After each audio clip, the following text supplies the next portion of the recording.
আসসালামু আলাইকুম, সবাইকে স্বাগতম। আজকে আমি এইচএসসি আইসিটি তৃতীয় অধ্যায়ের দ্বিতীয় অংশ ডিজিটাল ডিভাইস হতে বিশেষ করে ডি মর্গেনের উপপাদ্য তিন চলক ব্যবহার করে কিভাবে প্রমাণ করা যায় তা আলোচনা করব। ডি মর্গেন দুটি উপপাদ্য আবিষ্কার করছে, বিশেষ করে এই বুলিয়ান অ্যালজাবরার উপর। তিনি প্রমাণ করেছেন যে এই নর গেট, অর্থাৎ আমরা জানি যোগের উপরে যদি নট থাকে তাকে নর গেট বলে। তো নর গেটের এই যে নট, এই নটটা ভেঙে এইভাবে আলাদা আলাদা করা যায়, কিন্তু প্লাসটা ইনটু হবে। তো পূর্বের ক্লাসে আমি দুই চলক দেখিয়েছিলাম, আজকে তিন চলক। তিন চলক বলতে এ বি সি, আর দুই চলক বলতে এ বি।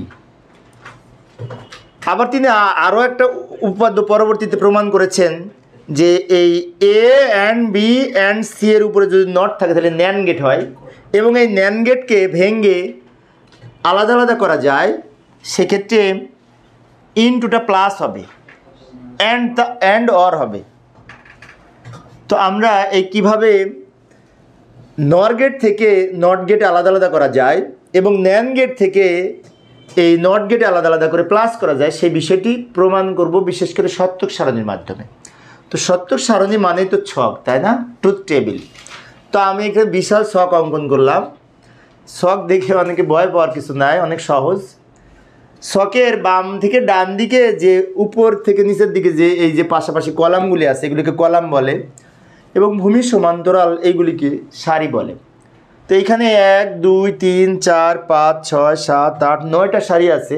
9টা সারির মধ্যে উপরে একটা হেডিং, আর নিচের এই 8টা হচ্ছে আমরা তথ্য লিখব।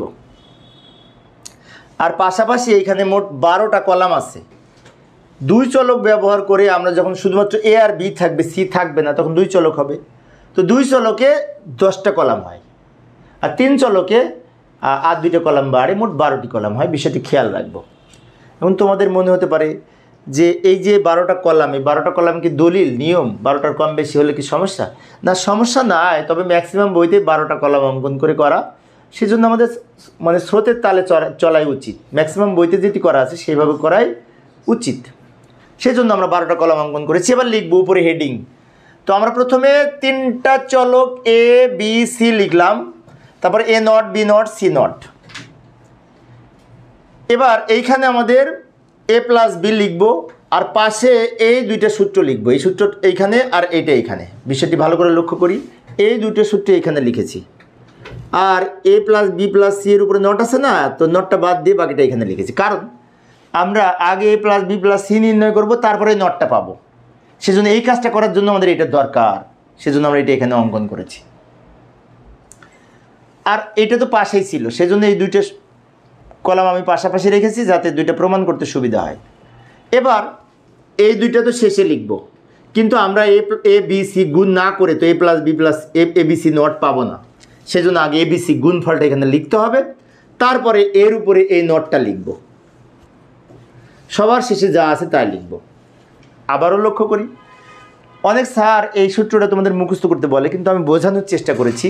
প্রথমে A B C, A not B not C not, তারপরে আমরা এই সূত্র লিখব না, এই সূত্র তো লিখব। এখন এই সূত্রের আগে এই নটটা বাদ দিয়ে লিখেছি, কেননা এটা পেতে হলে আমাদের এই জিনিসটা লাগবে।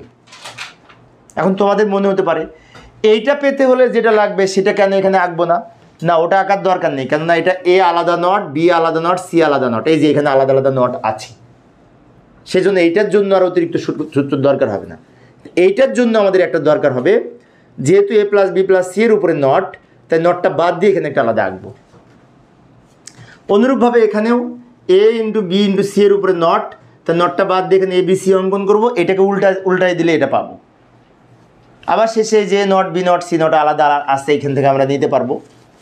এইভাবে আমরা ছক অঙ্কন করার পরে এবার তথ্য লিখব। তথ্য বলতে বুলিয়ান ডেটা।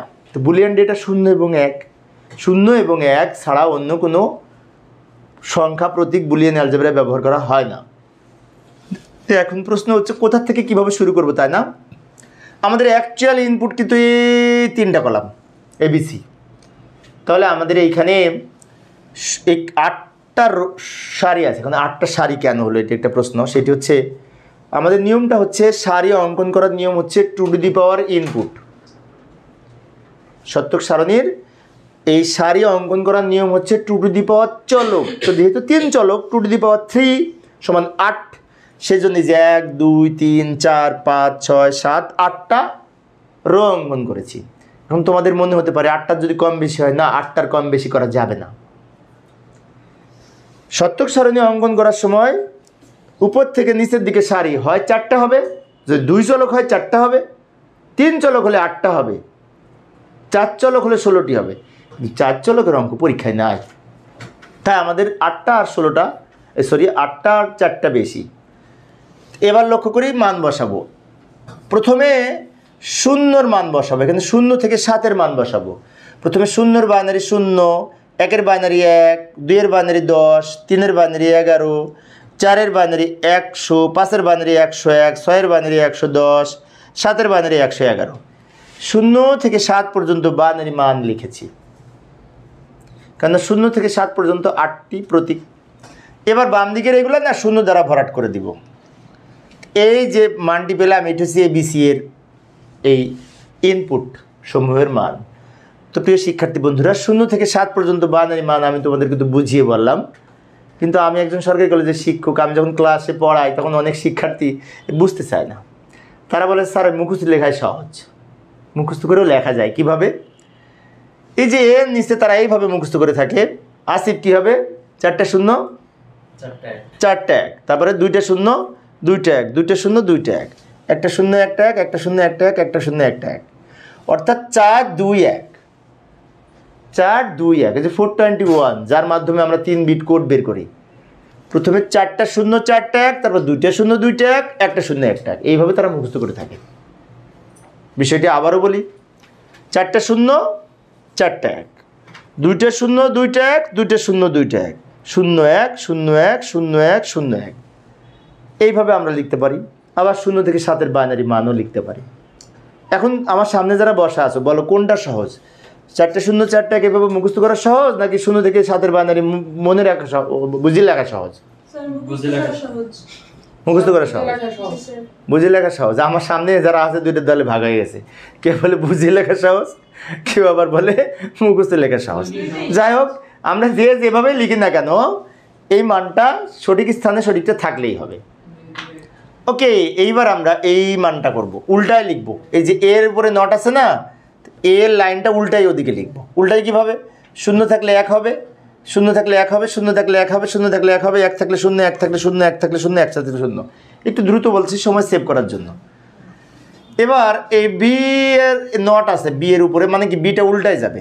0 আছে 1, 0 আছে 1, 1 আছে 0, 1 আছে 0, 0 আছে 1, 0 আছে 1, 1 আছে 0, 1 আছে 0, অর্থাৎ বি নট। তার মানে কি, এ 0-র উপরে যদি নট হয় তাহলে কি হবে? 1 হবে। এই 0-র উপরে যদি নট হয় তাহলে 1 হবে। 1-এর উপরে যদি নট হয় তাহলে 0 হবে। এইভাবে আমরা এখানে 0 থাকলে এখানে 1 হয়েছে, 0 থাকলে 1 হয়েছে, 1 থাকলে 0 হয়েছে। সি এর মান কী হবে? এই সি লাইনটা উল্টায় যাবে।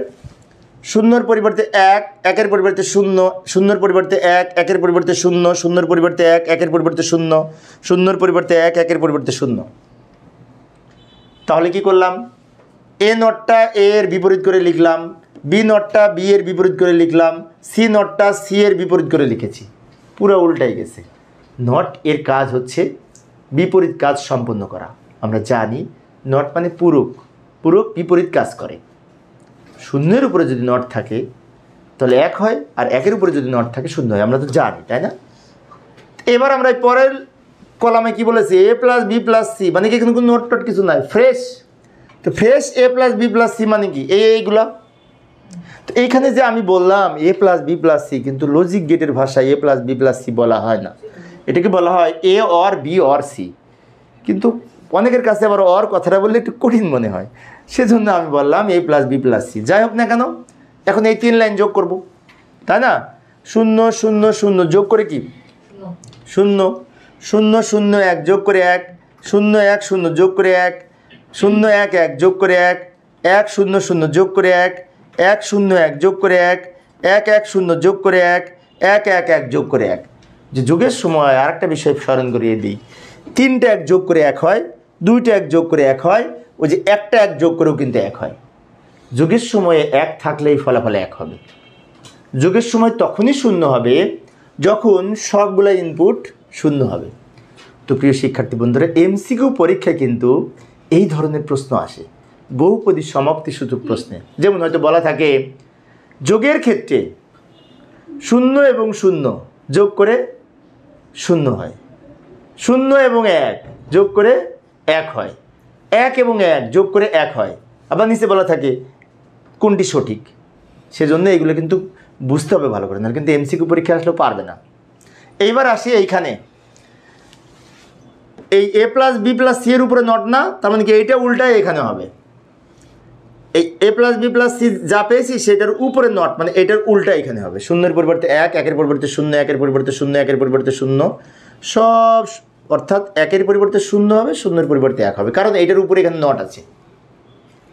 এবার এইখানে আসি, এইখানে কিন্তু A not into B not into C not, অর্থাৎ A not B not C not 3টা গুণ হবে এবং 3টা নট আলাদা আলাদা আছে।